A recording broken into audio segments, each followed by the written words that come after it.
Mudik nggak boleh, liburan juga serba terbatas. Mendingan kita liburan virtual aja bareng si Unyil. Hari ini kita bakal lihat canggihnya negara maju di Asia dan Eropa. Meski canggih, negara maju yang mau Unyil bahas hari ini masih menghormati nilai-nilai tradisional kok. Bisa jadi pelajaran berharga buat kita nih. Yuk kita kemon.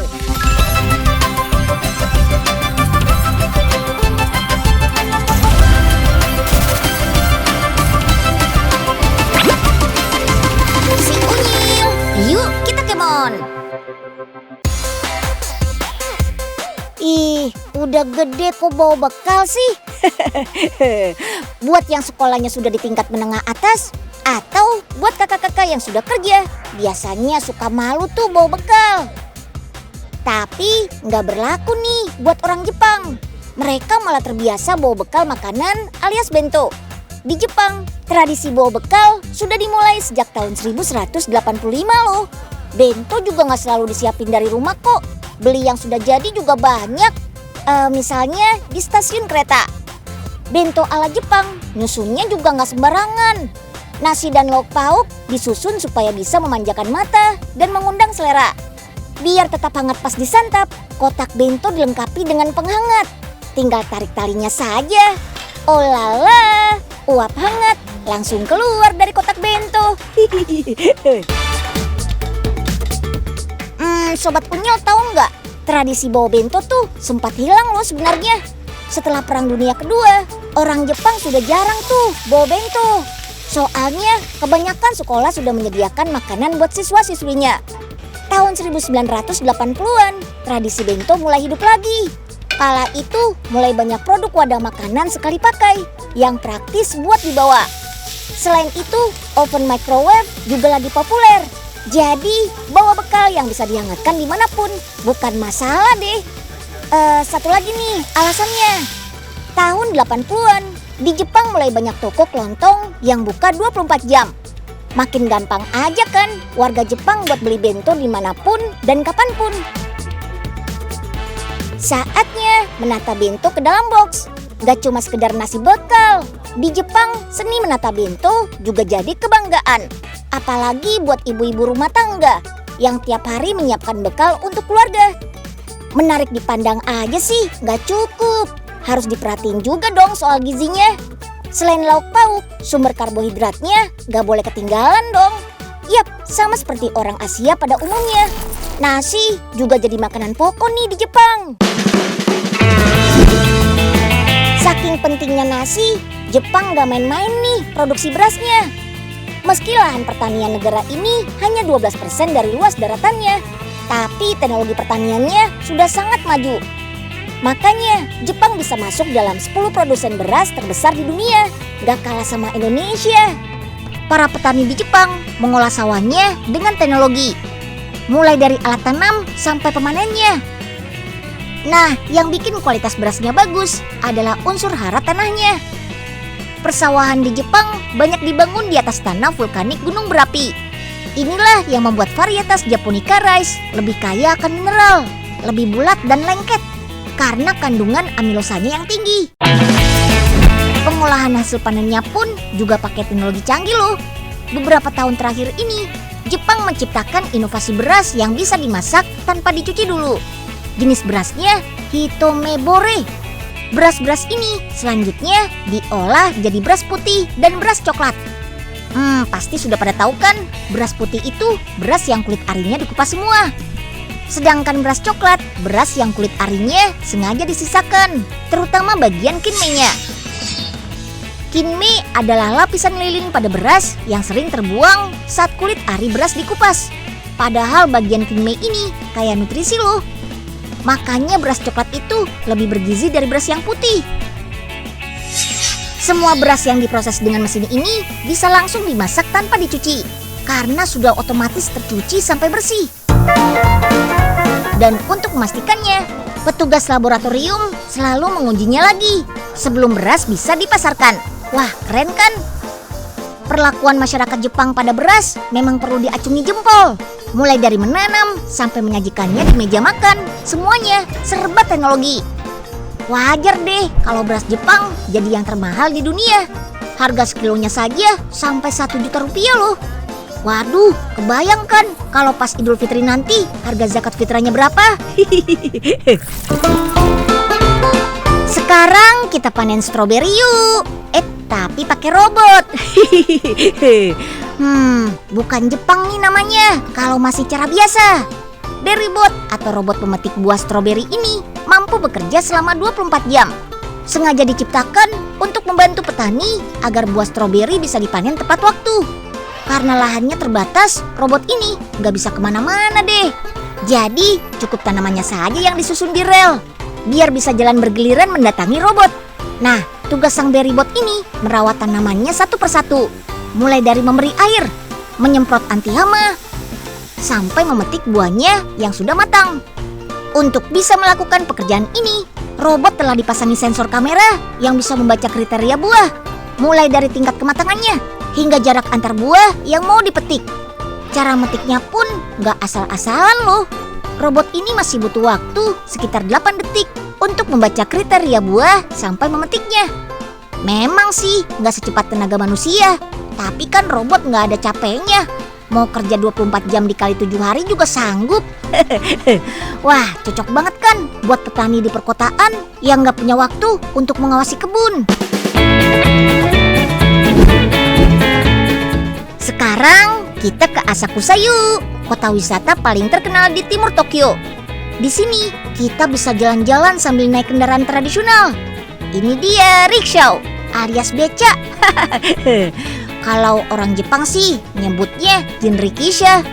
Nggak pakai di kayu kayak di Indonesia sih, tapi ditarik kayak gerobak. Berat maksimal penumpangnya hanya 200 kg ya. Lebih dari itu abang becanya nggak sanggup deh. Dengan membayar 3.000 yen atau sekitar 300.000 rupiah, kita akan dibawa berkeliling kota Asakusa sambil menikmati pesona kota tua. Cukup nyaman kok, selain ada atapnya biar nggak panas, kita dikasih selimut juga biar nggak kedinginan. Terus selama perjalanan, abang becanya akan bercerita tentang sejarah Asakusa. Dijamin seru deh. Setiap hari para penarik jinrikisha atau hiki mampu menempuh jarak hingga 50 km loh. Gak cuma laki-laki saja, ada juga hiki perempuan. Tenaganya pun gak kalah kuat. Di tengah majunya teknologi transportasi Jepang, keberadaan jinrikisha ini jadi bukti kecintaan bangsa Jepang terhadap tradisi leluhur yang perlu dijaga. Mantap! Nah, dari kendaraan tradisional, kita beralih ke yang paling canggih nih. Yap, Shinkansen, alias kereta super cepat. Saking cepatnya kereta ini, sampai-sampai petugas kebersihan di stasiun pun harus bekerja ekstra cepat membersihkan keretanya. Petugas hanya diberi waktu 7 menit untuk membersihkannya. Setelah itu, Shinkansen harus berangkat ke tujuan berikutnya. Saat melaju, kecepatan Shinkansen di atas rel bisa menembus 300 km per jam. Ini yang menjadikannya kereta listrik tercepat di dunia. Wajar sih, Jepang kan bangsa yang menghargai waktu. Dan Shinkansen inilah solusi untuk membebaskan diri dari kata terlambat. Sebelum naik Shinkansen, kita harus beli tiketnya dulu nih. Bisa di counter atau di mesin-mesin otomatis ini. Harga tiketnya bergantung dari jarak tempuh kota tujuan, mulai dari Rp90.000 sampai 1 jutaan. Yang unik, bentuk montong Shinkansen ini dibuat menyerupai peluru. Inilah yang memungkinkan Shinkansen melesat cepat membelah udara, seperti halnya peluru. Orang-orang di barat menyebutnya bullet train atau kereta peluru. Dengan kereta ini, kita bisa menempuh jarak dari Jakarta ke Surabaya kurang dari 3 jam. Wah, bayangkan gimana cepatnya. Setiap harinya, kereta cepat ini mengangkut lebih dari 400.000 penumpang ke berbagai tujuan. Orang-orang Jepang memang senang sekali naik kereta karena transportasi ini mampu menghemat waktu mereka. Ya iyalah, kalau ada yang bikin cepat kayak gini, ngapain juga pakai yang lambat? Terus Indonesia kapan nih kereta cepatnya?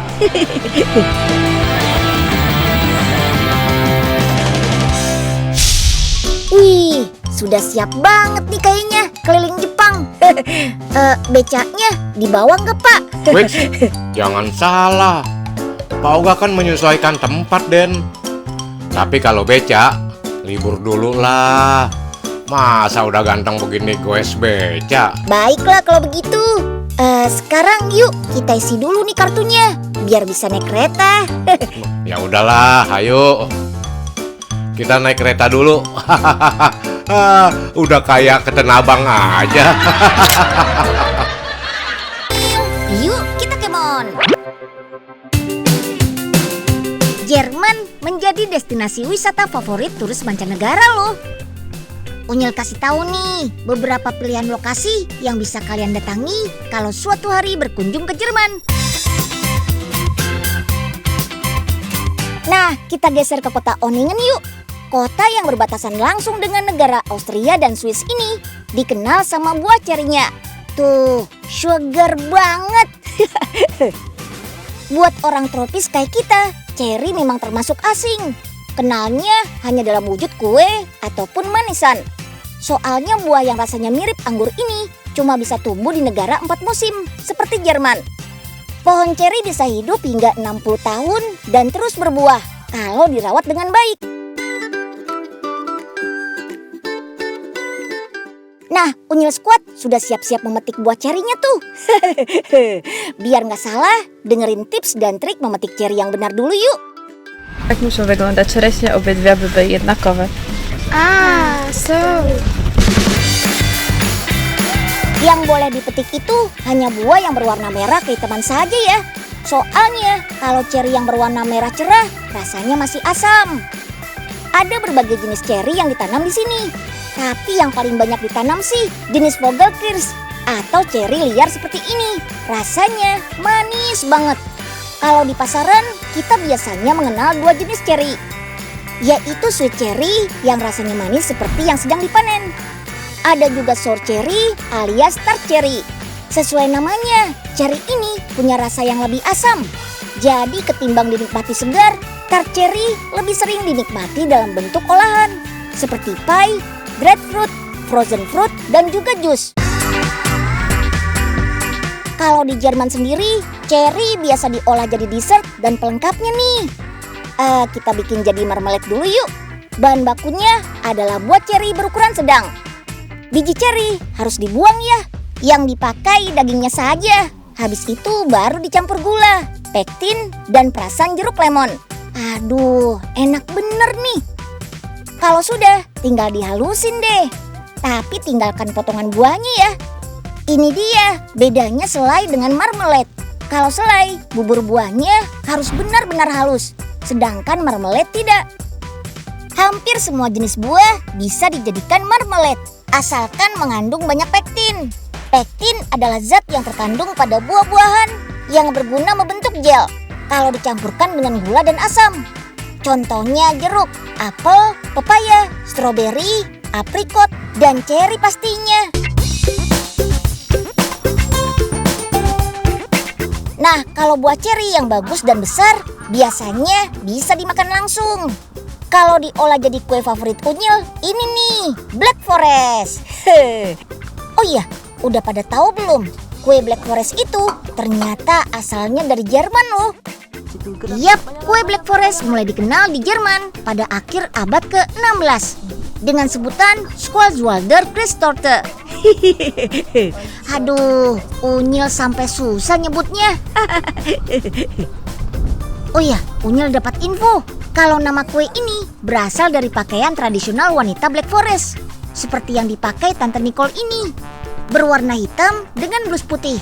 Topi dengan bola-bola merah ini melambangkan buah ceri. Tante Nicole akan mengajari resep otentik kue Black Forest nih. Bahan-bahannya ada selai ceri, buah ceri, rum, white cream, dan coklat batangan. Pertama kita potong bolu menjadi 3 bagian, lalu hias per bagian. Bagian dasar olesi dengan selai ceri terlebih dahulu. Oleskan yang rata ya. Selanjutnya tambahkan buah ceri di atasnya. Oke deh, sekarang tutup selai ceri dan buah ceri dengan white cream. White cream ini tanpa gula ya. Lanjut taruh bagian bolu kedua di atas white cream. Tuang cherry rum di atasnya. Nah, cherry rum ini memang alkohol.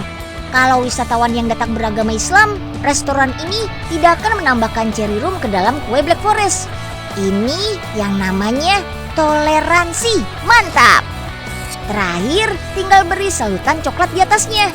Serutan coklat di atas kue ini melambangkan Black Forest atau hutan hitam. Ternyata berbeda dengan kue Black Forest di Indonesia. Aslinya, kue Black Forest tidak terlalu banyak coklat. Tuh, meski negaranya sudah maju, ternyata orang Jerman masih giat melestarikan warisan nenek moyangnya. Resep kue Black Forest gaya lama aja masih terus dipertahankan.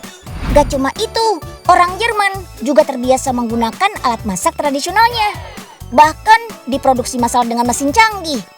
Orang Jerman menyebutnya klepot, bahannya dari campuran tanah liat. Pabrik ini menerapkan sistem zero waste, artinya gak ada bahan yang terbuang. Tanah liat baru dikombinasikan dengan tanah liat bekas. Wah, keren! Tanah liat yang sudah bercampur ini kemudian ditekan menjadi padat dan berbentuk kayak pipa gitu. Lalu potong sesuai ukuran ya. Nah, produk yang sudah dicetak bakal masuk ke ruangan pengering. Yap, secara otomatis alat masak ini dikeringkan selama kurang lebih 12 jam pada suhu 41 derajat Celcius. Biar aman, pinggiran alat masaknya harus dipotong ya. Karena produk ini nggak boleh ada kandungan air sama sekali, jadi harus dikeringkan berkali-kali sampai memenuhi kriteria. Lanjut, kita amplas alat masaknya biar jadi halus tanpa berpori. Terakhir, tinggal mengecek kualitas produk lewat suara alat masaknya. Suara jernih artinya produk bagus. Kalau suaranya jelek kayak gini, pasti nggak lolos QC deh. Memasak menggunakan alat masak ini gampang banget. Cukup sediakan bahan-bahannya, terus susun ke dalam alat masaknya. Lanjut di oven kurang lebih 1,5 jam. Suhunya sekitar 200 derajat Celcius ya. Tergantung banyaknya bahan makanan yang dibuat. Salah satu kelebihan memasak menggunakan klepot, yakni makanan yang dihasilkan jadi lebih nikmat dan sehat. Bisa aja nih orang Jerman.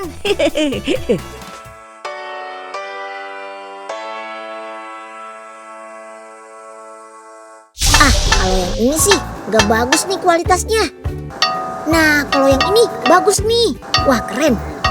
Maling! Maling! Ye, Po Ipe, maling dari mana? Bukan, Po. Unyil tuh lagi cek kualitas produk alat masaknya, Po. Gitu ya? Nyil, Po Ipe mau dong atu. Boleh kagak? Di, beli dong, Po. Maunya gratisan aja nih kayak Po Oga. Ya udah ah, Unyil mau lanjut bantuin uncle-uncle-nya. Oh iya, ini nih yang paling unik dari Jerman. Sama kayak kita, mereka juga suka makan tempe. Tempe gak cuma jadi makanan favorit orang Indonesia saja loh. Orang-orang Jerman juga suka makan tempe. Ada pabrik skala kecil yang membuat tempe di Jerman, tepatnya di kota Heidelberg ini. Om Armin, sang pembuat tempe di sini, menyebutnya tempe. Bahan baku biji kedelai yang sudah direndam selama 1 hari direbus dan ditambahkan larutan asam untuk membunuh kuman. Jadi lebih higienis deh. Ada 3 jenis biji yang digunakan membuat tempe, yaitu kedelai, kacang hitam, dan kacang chickpea. Semua bahan ini berasal dari luar Jerman. Kacang chickpea atau kacang garbanzo berasal dari Mediterania, sementara kacang hitam berasal dari Australia. Kacang hitam ini bagus loh buat jantung dan pencernaan. Butuh waktu 30 menit untuk menurunkan suhu kedelai yang baru direbus. Setelah dingin, tambahkan dengan ragi tempe dari jamur Rhizopus. Nah, yang beda dari pembuatan tempe di sini adalah proses penggilingan kedelainya. Di sini Om Armins tidak membuang kulit bijinya, karena kulit biji kedelai itu mengandung gizi yang penting untuk tubuh. Kemas biji kedelai dalam plastik, terus padatkan. Dalam seminggu, Om Armins bisa membuat 1.500 bungkus tempe loh. Proses fermentasinya dilakukan dalam ruangan khusus selama 2 hari. Karena ini tempe buatan Jerman, jadi harganya pun harga orang Jerman dong. Satu bungkus tempe ini dihargai 4 euro atau hampir 70.000 rupiah. Beruntung banget deh kita yang masih bisa makan tempe harga 7 ribuan. Om Armin biasa mengolahnya jadi tempe orange sauce. Hotdog dan burger tempe loh, dijamin maknyus deh. Tuh, cara masaknya pun unik. Pakai campuran jus jeruk segala. Yummy. Nah, buat para tempeholik, wajib nyobain nih olahan tempe ala Jerman. Yuk, kita kemon. Iya, selesai sudah petualangan keliling dunianya. Seru kan? Besok tonton si Unyil lagi ya. Unyil sudah siapin petualangan seru lainnya. See you tomorrow.